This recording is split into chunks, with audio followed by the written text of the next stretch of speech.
A mensagem chegou às 3 da manhã. Eu estava acordada, como sempre estive nas últimas semanas. Insônia tinha se tornado minha companhia mais fiel desde que completei 40 anos. O ventilador girava lentamente no teto do nosso quarto em Salvador, espalhando o calor úmido de dezembro por todos os cantos. Ao meu lado, Rodrigo roncava suavemente, alheio ao mundo, alheio a mim.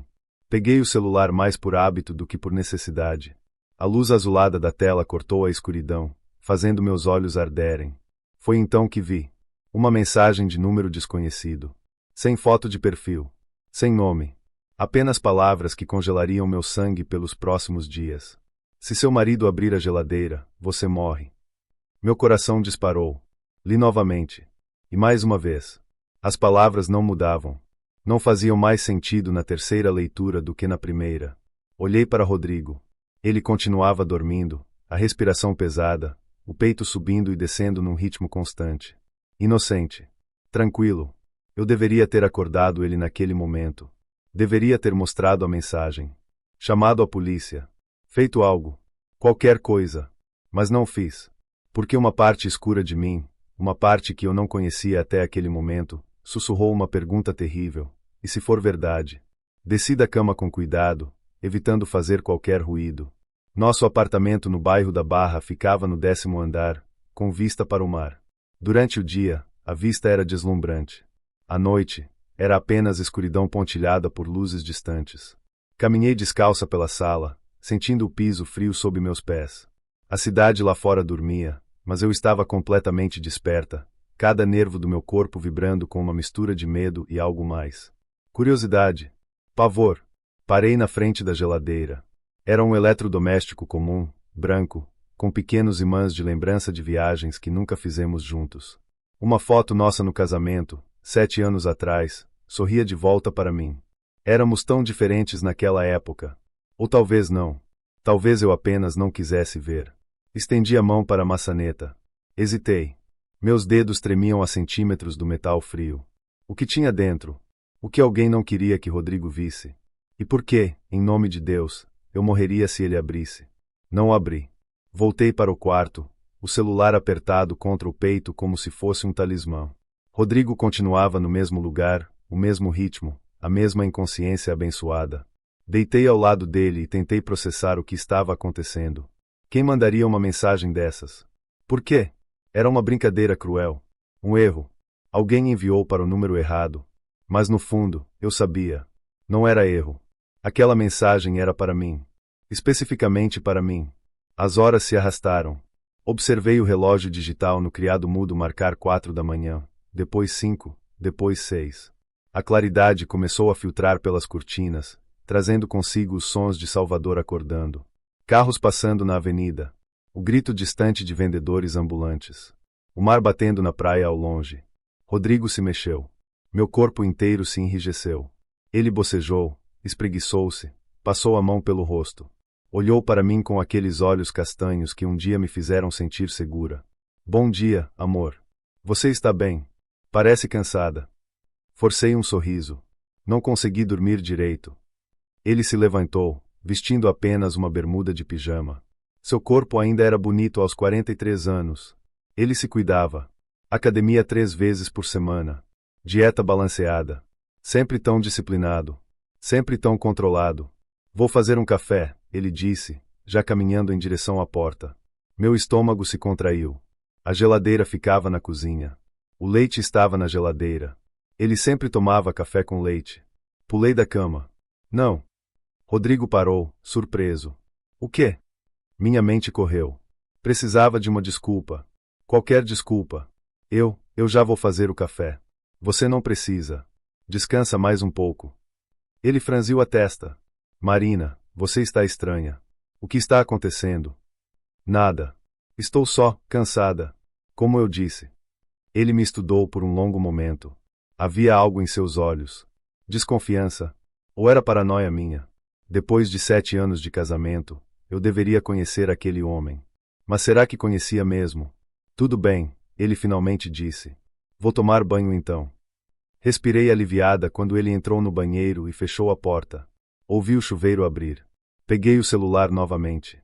A mensagem ainda estava lá, me encarando como uma sentença de morte. Pensei em responder.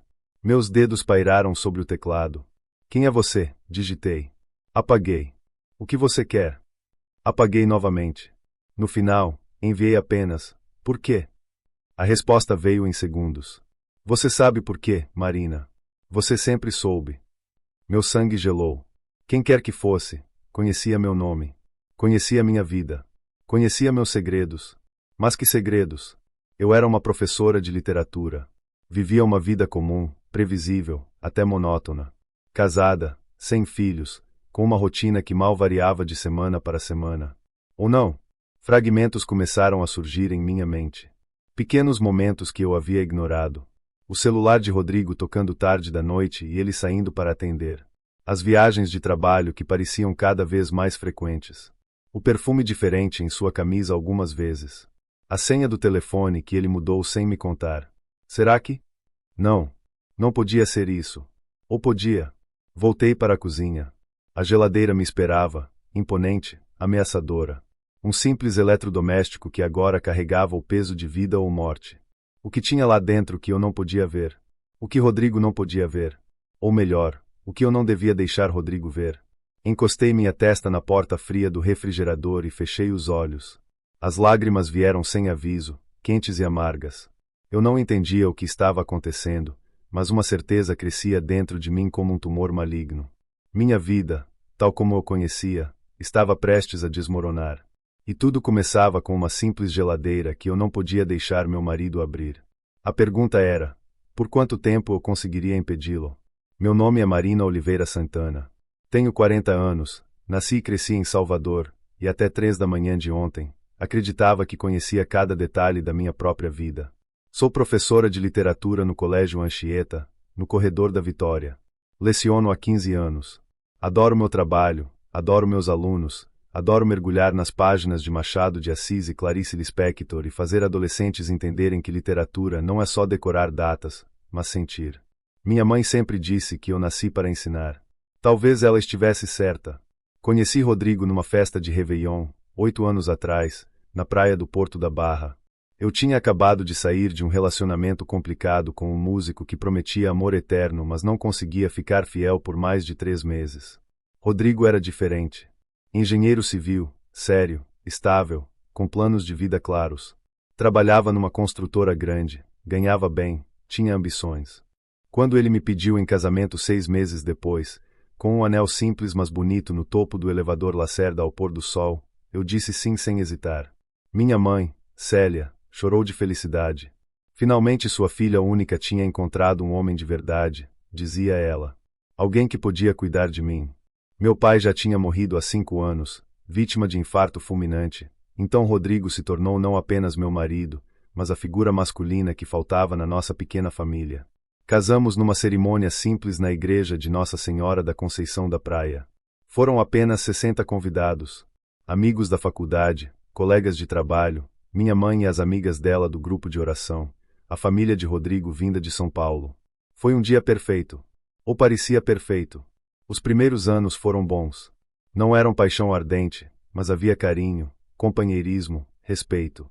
Rodrigo trabalhava muito, às vezes viajava para gerenciar obras em outras cidades, mas sempre voltava para casa.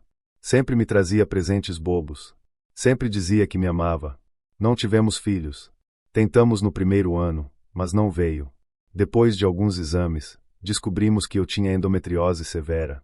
As chances eram mínimas. Rodrigo disse que não tinha problema, que me amava de qualquer jeito, que só precisava de mim. Eu quis acreditar. Passei meses mergulhada em tratamentos, hormônios, esperanças que morriam a cada ciclo menstrual que chegava. Até que um dia, simplesmente aceitei. Não seria mãe. E tudo bem. Ou pelo menos era o que eu me dizia. Agora, parada na cozinha às 7 da manhã, observando Rodrigo tomar seu banho, eu me perguntava quantas outras mentiras eu havia contado para mim mesma. Preparei o café evitando olhar para a geladeira. Usei o leite em pó que guardava no armário para emergências. Rodrigo nem percebeu a diferença quando saiu do banho, já vestido com calça social e camisa azul clara. Tinha reunião importante hoje. Você tem certeza que está bem? Ele perguntou, tomando um gole do café. Você está muito pálida. Estou bem. Só uma noite mal dormida. Ele me beijou na testa, pegou a pasta e saiu. Ouvi a porta do apartamento fechar. Ouvi seus passos se afastando pelo corredor. Ouvi o elevador chegar e partir. Só então respirei. Peguei o celular. Nenhuma mensagem nova. Olhei para a geladeira. Minha geladeira. O eletrodoméstico que comprei há 3 anos quando o antigo quebrou. O que tinha lá dentro que eu não sabia? Decidi investigar por mim mesma. Abri a porta lentamente, como se esperasse que algo saltasse de dentro. Mas não havia nada. Apenas comida normal. Leite, queijo, presunto, frutas, iogurtes, uma tigela com feijão da janta de ontem, garrafas de água, molhos. Nada suspeito. Nada extraordinário. Comecei a tirar as coisas, uma por uma. Coloquei tudo sobre a bancada da cozinha. Inspecionei cada item. Olhei atrás das gavetas de legumes. Verifiquei o freezer. Nada. Absolutamente nada fora do comum. Estava prestes a desistir quando meu telefone tocou. Minha mãe. Oi, filha. Como você está? Oi, mãe. Estou bem. Você não parece bem. Sua voz está estranha. Minha mãe sempre teve essa capacidade irritante de perceber quando algo estava errado, mesmo pelo telefone. É só cansaço, mãe. Não dormi bem. Marina, você precisa cuidar da sua saúde. Estresse faz mal. Você anda trabalhando demais nesse colégio. Eu sei, mãe. Vou descansar no fim de semana. Houve uma pausa. Então ela disse: Rodrigo está te tratando bem. A pergunta me pegou desprevenida. Claro. Por que está perguntando isso? Não sei. Instinto de mãe. Às vezes eu sinto que você não é completamente feliz. Minhas mãos tremeram. Mãe, eu preciso ir. Tenho que me arrumar para o trabalho. Está bem, filha. Mas se precisar conversar, você sabe onde me encontrar. Desliguei e encostei na pia. Será que minha infelicidade era tão óbvia assim? Eu nem sabia que estava infeliz até minha mãe dizer. Ou sabia e fingia que não. Olhei novamente para todos os itens da geladeira espalhados pela cozinha. Tinha que colocar tudo de volta antes que enlouquecesse de vez. Enquanto reorganizava, meu celular vibrou. Outra mensagem. Você procurou. Mas procurou no lugar errado. Não é dentro da geladeira, Marina. É embaixo dela. Meu coração parou. Embaixo. Ajoelhei no chão da cozinha, minhas mãos suadas. A geladeira era pesada, não conseguiria movê-la sozinha. Mas consegui deslizar minha mão por baixo, tateando às cegas no espaço escuro entre o eletrodoméstico e o piso. Meus dedos tocaram algo. Papel. Envelope. Puxei com cuidado. Era um envelope pardo, lacrado, com poeira acumulada. Estava ali há tempo. Muito tempo. Abri com as mãos trêmulas. Dentro havia fotos. Fotos de Rodrigo. Com uma mulher. Uma mulher jovem, bonita, de cabelos longos e sorriso radiante. Eles estavam abraçados. Felizes. Apaixonados. Mas não era isso que me chocou. Era a data carimbada no verso de uma das fotos, 3 meses atrás. E embaixo das fotos, um documento. Uma certidão de nascimento. De uma criança. Nome da mãe, Júlia Santos. Nome do pai, Rodrigo Santana. Data de nascimento, 6 meses atrás. Rodrigo tinha um filho. E eu não fazia a menor ideia. Sentei no chão da cozinha, cercada pelas fotos espalhadas como cartas de tarô revelando um futuro que eu não queria ver. Minha respiração estava irregular, meu coração batia tão forte que pensei que fosse saltar do peito. Rodrigo tinha um filho. Um bebê de 6 meses. Enquanto eu sofria com a impossibilidade de ser mãe, enquanto eu engolia hormônios e chorava sozinha no banheiro quando a menstruação chegava, enquanto eu fingia que estava tudo bem, ele estava construindo uma família com outra pessoa. Peguei meu celular com mãos trêmulas e digitei o nome, Júlia Santos Salvador. Várias opções apareceram nas redes sociais. Fui clicando em cada perfil até encontrar. E quando encontrei, tudo fez sentido. Ela era linda. 20 e poucos anos, cabelos castanhos até a cintura, sorriso perfeito. Modelo fotográfica, segundo a bio do Instagram. O perfil estava aberto. Percorri as fotos com uma mistura de náusea e fascínio mórbido. Ela em ensaios fotográficos. Ela na praia. Ela em restaurantes chiques. E então vi, ela com um bebê no colo. Um menino pequeno, de olhos grandes e escuros. A legenda dizia, meu mundo inteiro. Miguel, 6 meses hoje. Miguel. Meu marido tinha um filho chamado Miguel e eu descobri através do Instagram de uma estranha. Lágrimas queimaram meus olhos, mas não caíram. Eu estava além das lágrimas. Estava em algum lugar entre o choque e a raiva, um limbo emocional onde nada parecia real. Precisava confirmar. Precisava ter certeza absoluta. Liguei para o trabalho e disse que estava doente. Não era mentira. Estava doente de verdade, doente do coração, da alma. Troquei de roupa rapidamente, vestindo jeans e uma blusa simples. Peguei as fotos, a certidão de nascimento, coloquei tudo numa bolsa. O endereço de Júlia estava na certidão. Rua da Paciência, no Rio Vermelho. Chamei um Uber. Durante o trajeto, tentei organizar meus pensamentos. O que eu faria quando chegasse lá? Tocar a campainha. Confrontá-la. E se Rodrigo estivesse lá? Meu estômago revirou com a possibilidade. O motorista me deixou em frente a um prédio moderno, com fachada de vidro e portaria 24 horas. Claro que seria um lugar assim. Rodrigo sempre teve bom gosto. E dinheiro para sustentar 2 lares, aparentemente. Fiquei do outro lado da rua, observando. Eram 10 da manhã. Não sabia o que esperava ver, mas precisava de respostas. Meu telefone vibrou. A mensagem anônima novamente. Você está no lugar certo, mas está fazendo a pergunta errada. Respondi imediatamente. Quem é você? O que você quer de mim? Eu quero que você entenda a verdade completa. Continue observando. Fiquei ali por 1 hora. Depois 2. Minha garganta estava seca, minha cabeça latejava. Pessoas entravam e saíam do prédio. Entregas chegavam. A vida seguia normalmente para todos, menos para mim. Então vi Júlia saindo do prédio, empurrando um carrinho de bebê. Ela usava um vestido leve de verão, óculos escuros grandes, e parecia uma estrela de cinema. Mesmo de longe, mesmo com meu mundo desmoronando, eu podia reconhecer que ela era deslumbrante. Seguia a pé, mantendo distância. Ela foi até uma praça próxima, sentou num banco à sombra, tirou o bebê do carrinho. Miguel. O filho do meu marido. Eu deveria sentir ódio. Deveria querer gritar, xingar, fazer uma cena. Mas tudo o que senti foi um vazio profundo. Aquele bebê tinha algo que eu nunca teria. A paternidade de Rodrigo. Seu amor. Sua atenção. Aproximei-me lentamente. Meu coração batia descompassado. Júlia estava distraída com o celular enquanto balançava o carrinho suavemente. Parei a poucos metros dela. Júlia Santos. Minha voz saiu mais firme do que eu esperava. Ela levantou os olhos, confusa. Sim, posso ajudar. Respirei fundo. Meu nome é Marina. Eu sou a esposa de Rodrigo Santana. A cor fugiu do rosto dela. Ela ficou pálida, os olhos arregalados. O telefone escorregou de sua mão e caiu no chão. Eu não. Você não sabia que ele era casado, completei a frase por ela. Júlia balançou a cabeça lentamente, lágrimas já escorrendo pelo rosto. Ele me disse que estava divorciado, que a ex-mulher morava em São Paulo. Eu jamais. E ali, naquela praça ensolarada de Salvador, com o bebê entre nós, 2 mulheres enganadas pelo mesmo homem se encararam. Sentei ao lado dela no banco. Não sei por quê.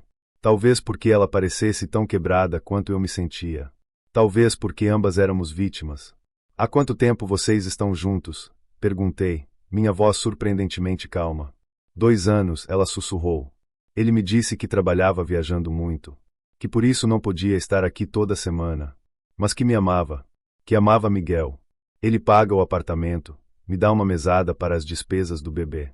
Eu achei que ele era um bom homem tentando fazer o melhor que podia após um divórcio difícil. 2 anos. 2 anos de mentiras. 2 anos dividindo meu marido sem saber. Ele vem te visitar com frequência, consegui perguntar. Toda terça e quinta à noite. E aos domingos de manhã. Ele diz que tem obra para supervisionar, reuniões de trabalho. Eu nunca questionei. Terças e quintas. Os dias que ele dizia ficar até tarde no escritório. Domingos pela manhã.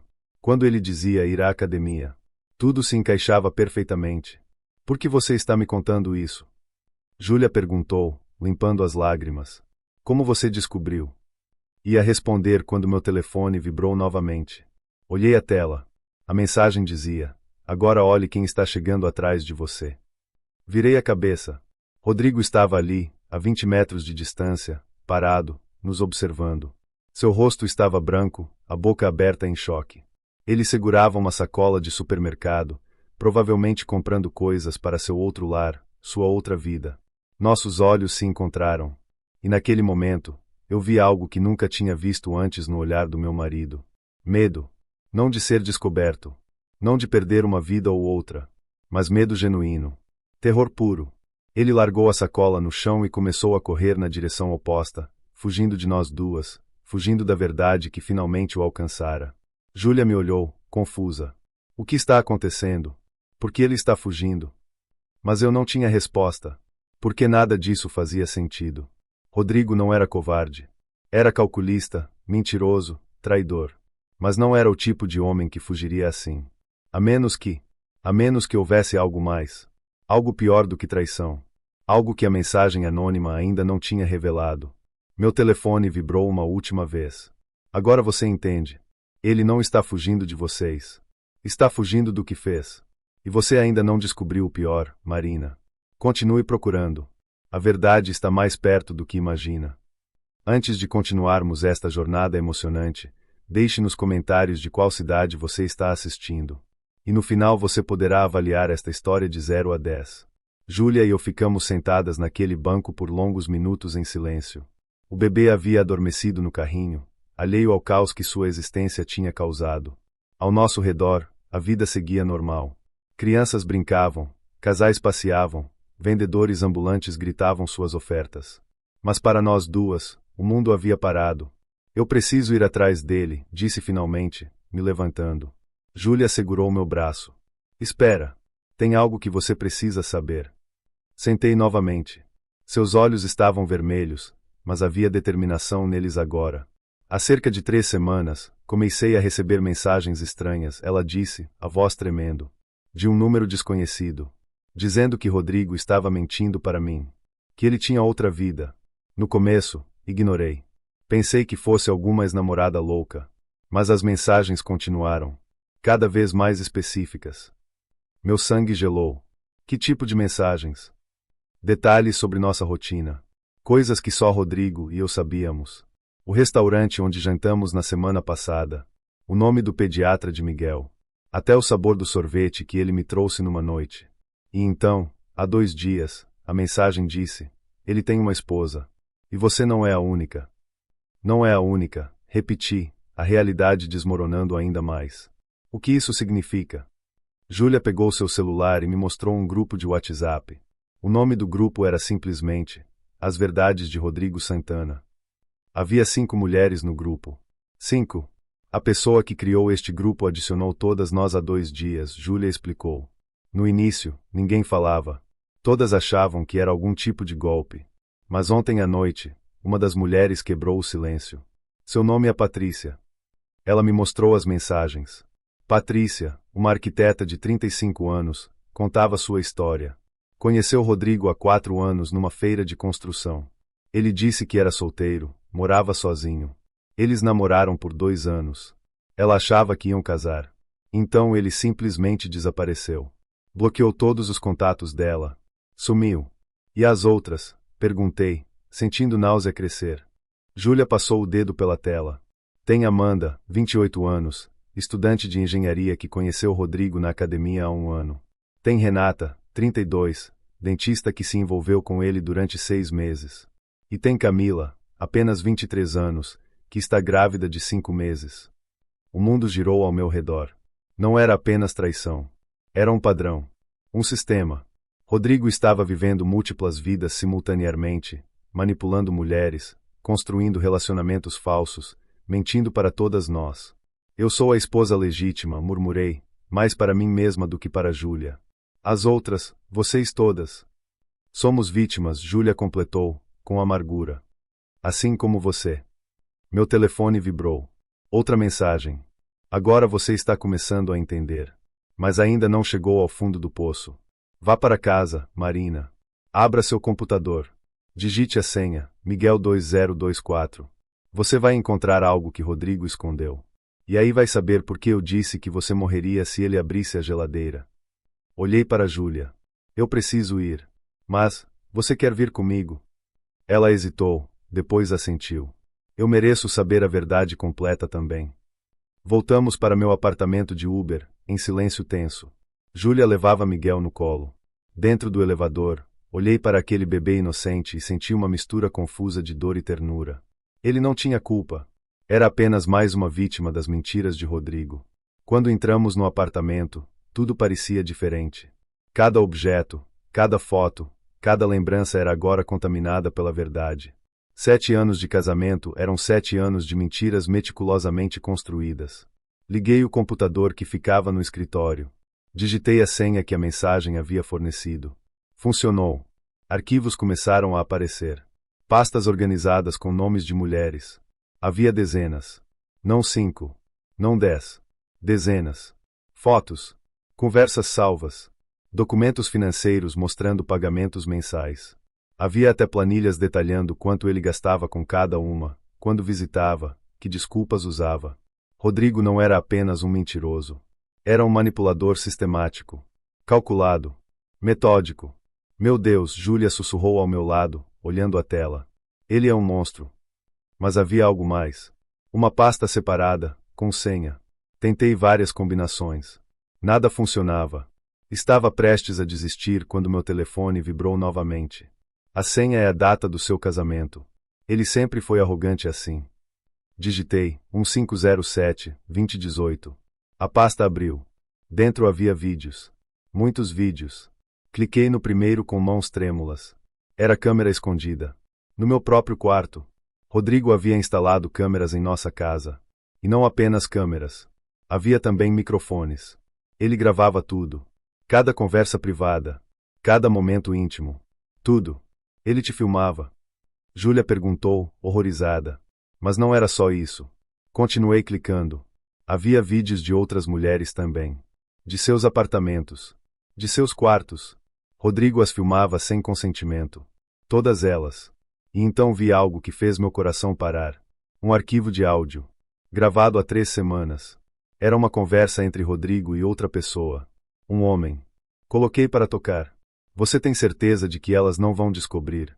A voz desconhecida perguntava. Tenho tudo sob controle, Rodrigo respondia, confiante. As gravações são meu seguro. Se alguma delas tentar me expor, eu solto os vídeos. Elas não vão arriscar. E o dinheiro? Já transferi 300 mil para a conta offshore. Quando a última parcela entrar, fechamos tudo e desaparecemos. E sua esposa? Rodrigo riu. Um som frio, sem humor. Marina. Ela não desconfia de nada. É a cobertura perfeita. Respeitável, professora, família tradicional. Ninguém nunca suspeitaria de mim estando casado com alguém como ela. As palavras me cortaram como lâminas. Eu não era sua esposa. Era sua fachada. Sua cobertura. O áudio continuou. E se ela descobrir? Houve uma pausa longa. Então Rodrigo disse, com frieza absoluta, se ela descobrir, eu cuido disso. Tenho veneno guardado embaixo da geladeira. Será fácil fazer parecer suicídio. Professora estressada, deprimida por não poder ter filhos. Ninguém questionaria. Júlia segurou minha mão. Suas lágrimas caíam livremente agora. Mas eu não chorava. Estava além das lágrimas. Estava em algum lugar entre o choque total e uma clareza cristalina. A mensagem anônima. Se seu marido abrir a geladeira, você morre. Não era ameaça. Era aviso. Quem quer que estivesse me mandando aquelas mensagens estava tentando me salvar. Porque se Rodrigo abrisse a geladeira e não encontrasse o envelope com as fotos e a certidão onde ele havia escondido, onde eu havia encontrado, ele saberia que eu descobri. E então executaria seu plano. Ele me mataria. Meu telefone vibrou uma última vez. Agora você sabe tudo. Rodrigo não é apenas um traidor. Ele é um criminoso. Está desviando dinheiro da construtora, chantageando mulheres, e planejava te matar para cobrir seus rastros. A polícia já foi acionada. Eles estão a caminho da casa dele no Rio Vermelho agora. Mas você precisa sair daí. Ele descobriu que você sabe. E está voltando para casa. Como se respondendo à mensagem, ouvi a chave girando na fechadura da porta de entrada. Rodrigo estava em casa. O tempo pareceu desacelerar. Ouvi os passos de Rodrigo no corredor.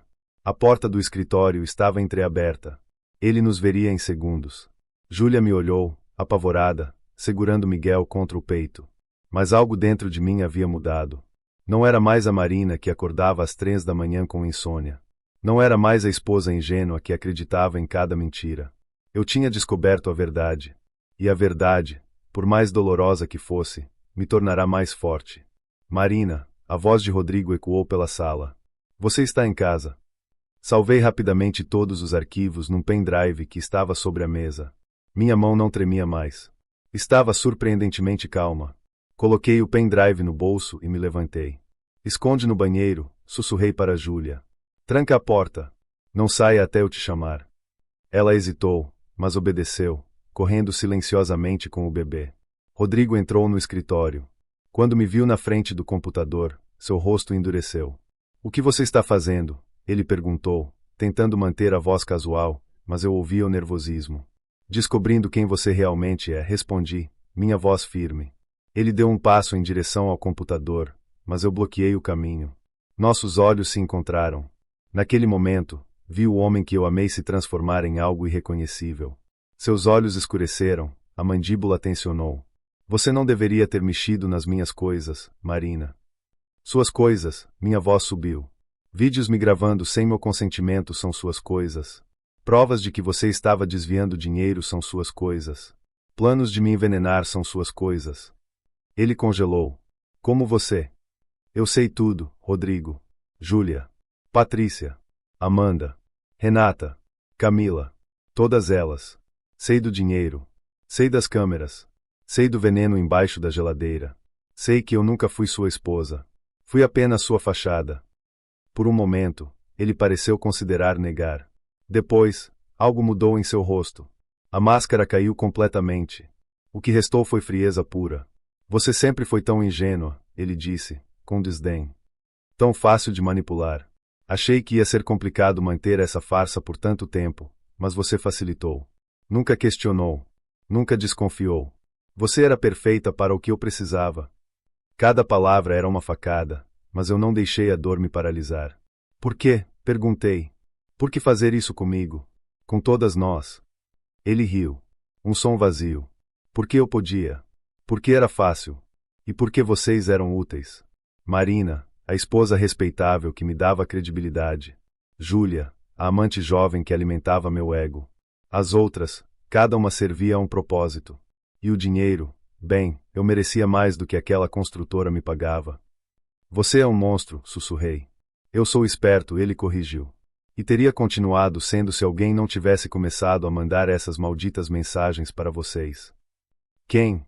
A pergunta escapou antes que eu pudesse me conter. Rodrigo sorriu, mas não era um sorriso feliz. Eu também quero saber. Naquele momento, meu telefone tocou. Mas não era uma mensagem. Era uma chamada de vídeo. De um número desconhecido. Atendi sem pensar. O rosto que apareceu na tela me deixou sem ar. Olá, Marina, disse a mulher. Meu nome é Carolina. Carolina Santana. Eu sou a irmã de Rodrigo. Rodrigo ficou pálido. Carolina, mas você está morta, ela completou. Foi isso que você disse para todos, não foi? Que sua irmã tinha morrido num acidente de carro há 10 anos. Mas eu não morri, Rodrigo. Eu apenas desapareci. Fugi de você. Olhei entre a tela e Rodrigo, tentando processar. Carolina continuou, lágrimas nos olhos. Ele fez a mesma coisa comigo, Marina. Quando eu tinha 19 anos, ele me manipulou, controlou minha vida, roubou minha herança. Quando descobri e tentei expô-lo, ele tentou me matar. De verdade. Eu escapei por pouco, mudei de identidade, vivi escondida todos esses anos. Mas nunca parei de vigiá-lo. E quando vi que ele estava planejando fazer com você o que tentou fazer comigo, eu não podia deixar. Você, Rodrigo rosnou. Você mandou as mensagens. Todas elas, Carolina confirmou. Para Marina. Para Júlia. Para todas as mulheres que você enganou. Eu juntei provas por meses. Hackeei seus computadores, seus telefones. E entreguei tudo para a polícia. Como se invocada, ouvi sirenes lá fora. Olhei pela janela e vi viaturas parando em frente ao prédio. Rodrigo tentou correr, mas eu bloqueei a porta. Pela primeira vez em anos, eu estava no controle. Acabou, disse simplesmente. Os policiais entraram minutos depois. Algemas fecharam em torno dos pulsos de Rodrigo. Ele foi levado sem resistir, seu olhar fixo em mim até desaparecer pelo corredor. Júlia saiu do banheiro, pálida mas firme. Carolina ainda estava na videochamada, chorando silenciosamente. Obrigada, disse para ela. Você salvou minha vida. Você merecia saber a verdade, Carolina respondeu. Todas vocês mereciam. 6 meses se passaram. Rodrigo foi condenado a 15 anos de prisão por fraude, apropriação indébita, invasão de privacidade e tentativa de homicídio. As provas que Carolina reuniu eram irrefutáveis. O dinheiro desviado foi recuperado e distribuído entre as vítimas. Júlia e eu nos tornamos amigas improváveis. Ela voltou a estudar, conseguiu um emprego como fotógrafa freelancer. Miguel está crescendo lindo e saudável. Às vezes, quando a visito, olho para aquele menino e não sinto mais dor. Sinto esperança. As outras mulheres também seguiram em frente. Criamos um grupo de apoio, nos encontramos mensalmente. Transformamos nossa dor em força coletiva. Eu voltei a dormir. Não às 3 da manhã, acordada com insônia e dúvidas. Durmo a noite toda, em paz. Comecei terapia, adotei uma cachorra chamada Luna, pintei as paredes do apartamento de cores vivas. Carolina e eu nos encontramos pessoalmente pela primeira vez no mês passado. Choramos juntas, rimos juntas, curamos juntas. Hoje, olho para aquela geladeira e não vejo mais ameaça. Vejo um símbolo de como a verdade, por mais dolorosa que seja, sempre liberta. Aprendi que mensagens anônimas podem salvar vidas. Que mulheres são mais fortes juntas. Que eu nunca fui apenas uma fachada, eu sempre fui completa, mesmo quando não percebia. E aprendi que o fim de uma mentira é sempre o começo de algo verdadeiro. Chegamos ao final desta jornada intensa. Agora é sua vez. Avalie esta história de 0 a 10 nos comentários. Qual foi sua parte favorita? O que mais te impactou? Se você gostou, se inscreva no canal e ative o sininho para não perder nossas próximas histórias. Obrigada por acompanhar a história de Marina até o final. Lembre-se, a verdade pode doer, mas é ela que nos liberta. Nunca ignore seus instintos. Nunca aceite menos do que você merece. E nunca subestime a força que existe dentro de você. Até a próxima história.